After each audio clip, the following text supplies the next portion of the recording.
Good morning बेटा। पिछले term second part में हमने आपको बताया था गोली पृष्ठ से उत्तल या अवतल पृष्ठ के लिए अपवर्तनांक व्यंजक बताया था, यानी कि कॉनकेव और कॉन्वेक्स स्फेरिकल सरफेस के लिए रिफ्लेक्टिव इंडेक्स का मैंने फार्मूला बताया, उसी के अकॉर्डिंग न्यूमेरिकल बता रहे हैं। आपसे बोल रहे हैं क्वेश्चन में एक पहला पार्ट है, एक 5 सेंटीमीटर त्रिज्या का यानी रेडियस का एक गोला है यानी स्फेयर है। कांच का एक 5 सेंटीमीटर त्रिज्या का एक गोला है यानी 5 सेंटीमीटर रेडियस का ग्लास का एक क्या है, स्फेयर है। अब इसके सेंटर ये है बेटा, और इस सेंटर से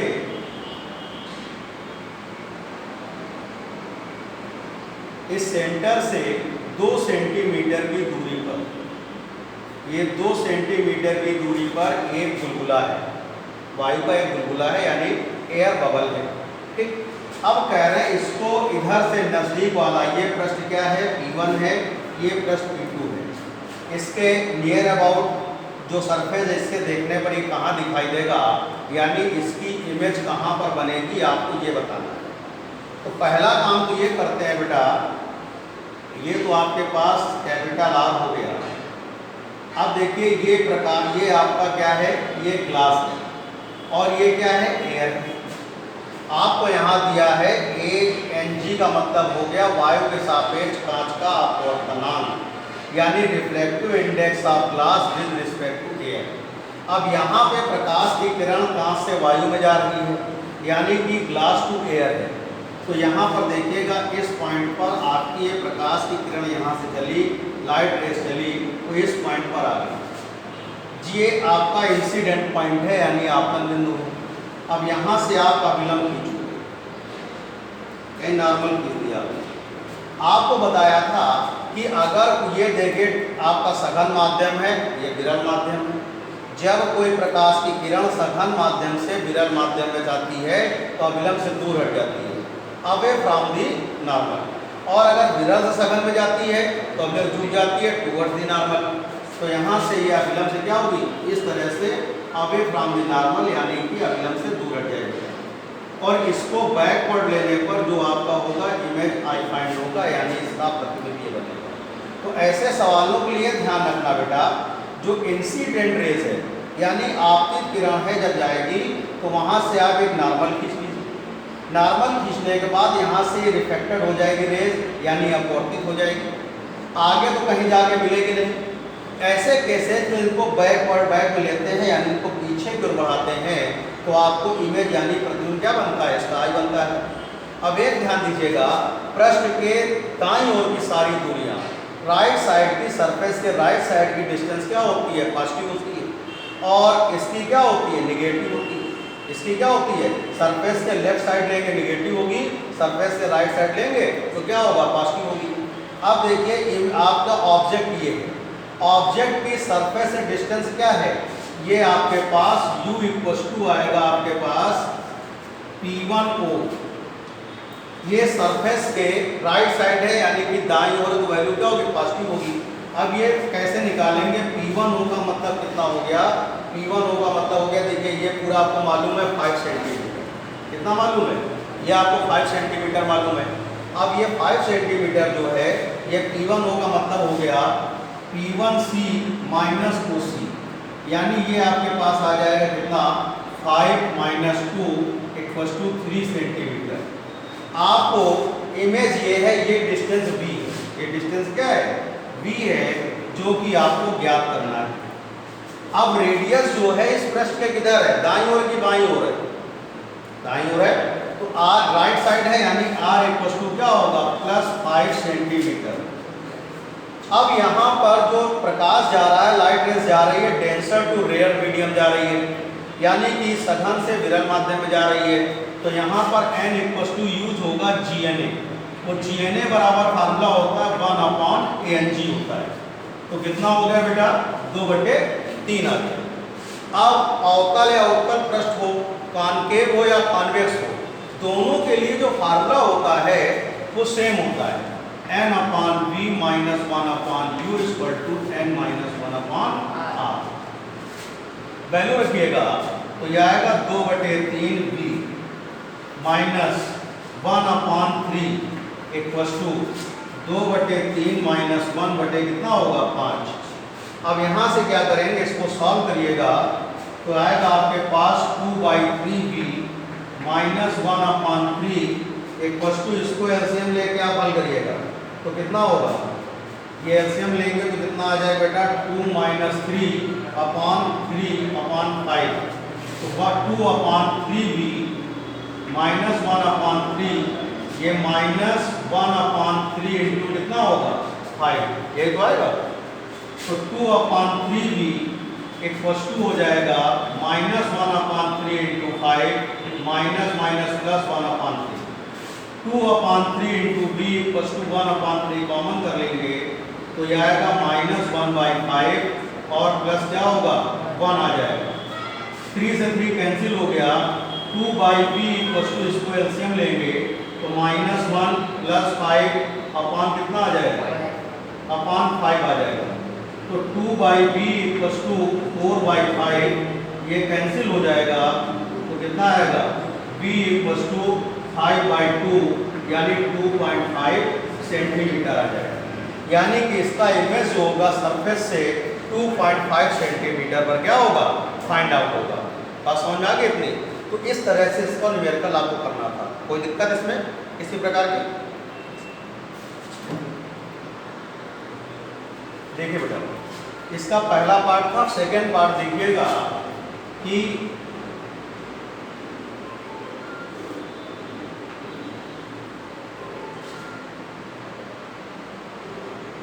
बेटा ये सेंटर है, देखो ये P1 पृष्ठ है, ये दूसरा पृष्ठ P2। इसके सेंटर से 2 सेंटीमीटर की डिस्टेंस पर आपके पास ये एयर बबल है यानी बुलबुला है। पहले पार्ट में था इसके नियर अबाउट सरफेस से और इससे दूर यानी अवे फ्रॉम दी जिसकी डिस्टेंस ज़्यादा है उस सरफेस से आपको क्या करना है इमेज फाइंड आउट करनी। कैसे फाइंड आउट? अब देखिएगा तो आप ये आपकी डिस्टेंस कितनी हो गई 5 सेंटीमीटर रेडियस है, तो ये डिस्टेंस कितनी हो गई 5 सेंटीमीटर हो गई। अब देखिए यहाँ से ये चला बेटा, ठीक है। अब देखिएगा यहाँ से इसका आप नॉर्मल लो, ये नॉर्मल आ गया आपके पास ए बिंदु पर, ये नॉर्मल हो गया, यहाँ से रेस गई।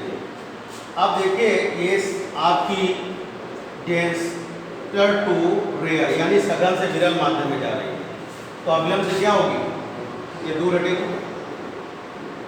अब इसको बैकवर्ड लेंगे तो इमेज इसकी कहाँ पे फाइंड होगी आपको ये बताना है, ठीक है।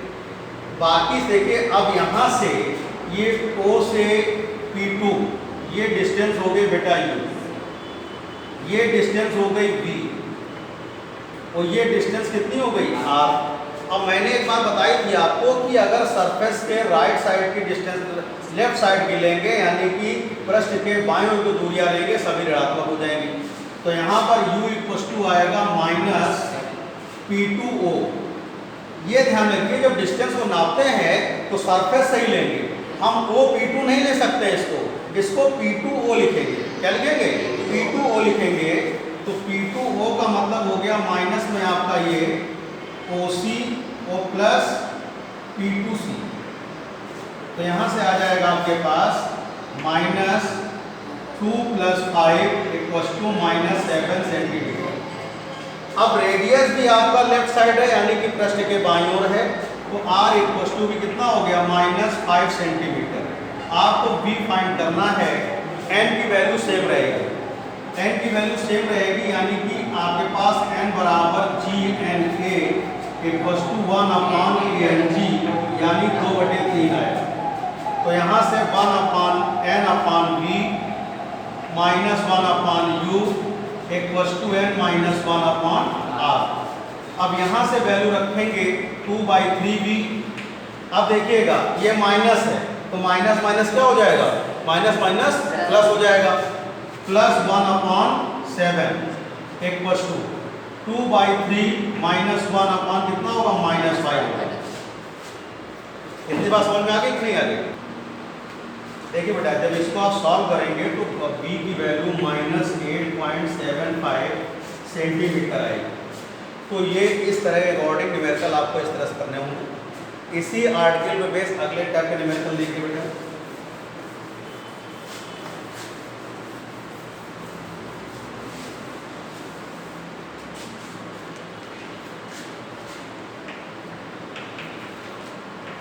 देखिए बेटा, आपसे क्वेश्चन में बोल रहे हैं 20 सेंटीमीटर व्यास का एक गोला है।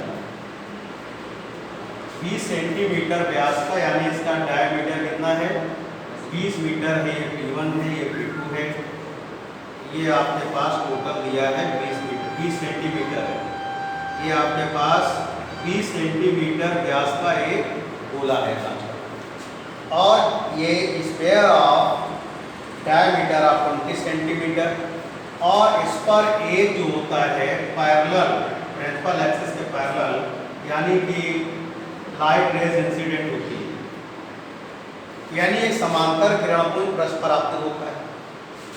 ये इसका सेंटर हो गया। क्वेश्चन में बोल रहे हैं इसकी लास्ट इमेज क्या फाइंड होगी, लास्ट इमेज की पोजीशन बतानी है। देखिए यहाँ पे सरफेस कितने हैं? 2। सरफेस कितने हैं? 2। तो इमेज कितनी होंगी? 2। कि घर में जितने लोग होते हैं उनके आधार कार्ड कितने बनते हैं? उतने ही बनते। राशन कार्ड एक ही है, लेकिन आधार कार्ड क्या होंगे? अलग अलग। जितने पृष्ठ हैं आपके पास उतने ही क्या होंगे? इमेज फाइंड होंगी, जितने सरफेस हैं। ये देखिए, इसको थोड़ा आगे लीजिए।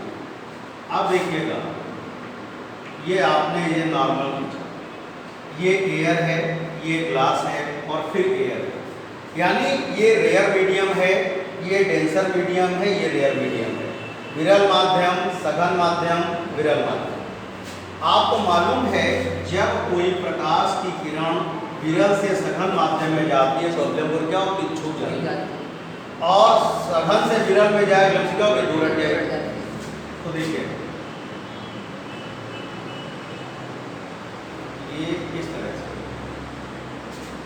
और इसके ड्यू टू इमेज बनेगा ये आई डैश। बहुत ध्यान समझिएगा। फर्स्ट सरफेस के ड्यू टू जो इमेज फाइंड होता है वो दूसरे सरफेस के लिए, यानी सेकेंड सरफेस के लिए एज ए ऑब्जेक्ट वर्क करता है, यानी कि पहले पृष्ठ द्वारा बनने वाला प्रतिबिंब दूसरे पृष्ठ के लिए वस्तु का कार्य करता है। किसका कार्य करता है? वस्तु का। ये हमेशा ध्यान रखिए, लेंस का हो या कोई भी केस हो कि अगर एक पृष्ठ, लेंस में 2 पृष्ठ होते हैं, एक पृष्ठ द्वारा जो प्रतिबिंब बन रहा है आपके पास, ये दूसरे पृष्ठ के लिए यानी सेकंड सरफेस के लिए ये किसका कार्य करेगा? ऑब्जेक्ट का कार्य करेगा, यानी वस्तु का कार्य करेगा। तो आप देखिएगा, अब इसका यहाँ से आप नॉर्मल खींचिए, और ये सघन से कहाँ जा रहा है? विरल में जा रहा है, तो विरल से क्या होगा? दूर हट जाएगा। तो ये इमेज क्या होगी आपके पास? आई फाइंड होगी। अब ध्यान दीजिएगा, ये डिस्टेंस हो गई आपके पास d डैश, और ध्यान समझिएगा ये जो इसके लिए वस्तु का कार्य कर रहा है, ये इसके लिए क्या कर रहा है? वस्तु का कार्य। तो इस सरफेस के लिए ये हो जाएगा u डैश, और ये हो जाएगा आपके पास b हो जाएगा। कितनी बात समझ में आ गई? तो पहला काम करें हम, ये b की डैश की वैल्यू फाइंड कर लें, ये घटा देंगे तो u डैश का मान निकल आएगा। तो देखिए केस फर्स्ट P1 के लिए, इसमें देखिए विरल ये अनंत से आ रही है। जब भी कोई पैरेलल आती है, यानी पैरेलल राइट रेज आती है, यानी समांतर किरणपुंज जाता है, तो आप ये मान लीजिए अनंत से आएगा। कहाँ से आएगा? अनंत से। तो यहाँ से इनफाइनाइट से आ रहा है, तो u = हो गया -∞ हो गया।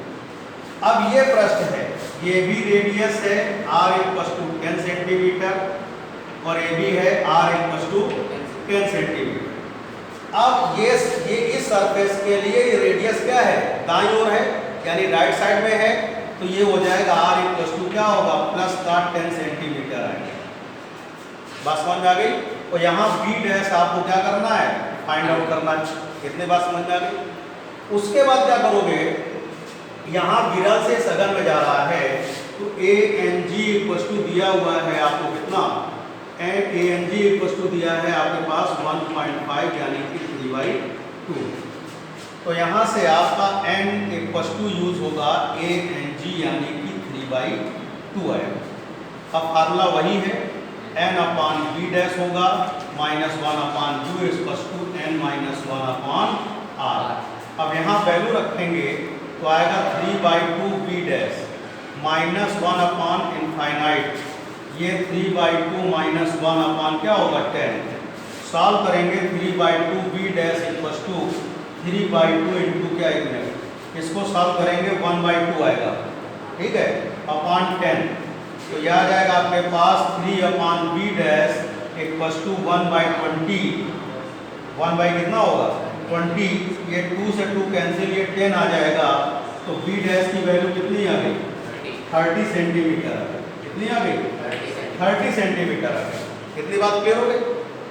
अब देखिए टेस्ट सेकेंड P2 सरफेस के लिए, P2 के लिए देखिएगा ये u डैश है, ये क्या है, और ये सरफेस से किस साइड है, राइट साइड है, यानी u डैश इक्वल्स टू आएगा आपके पास, u डैश आपके पास हो जाएगा, ध्यान दीजिएगा, v dash minus P1 P2,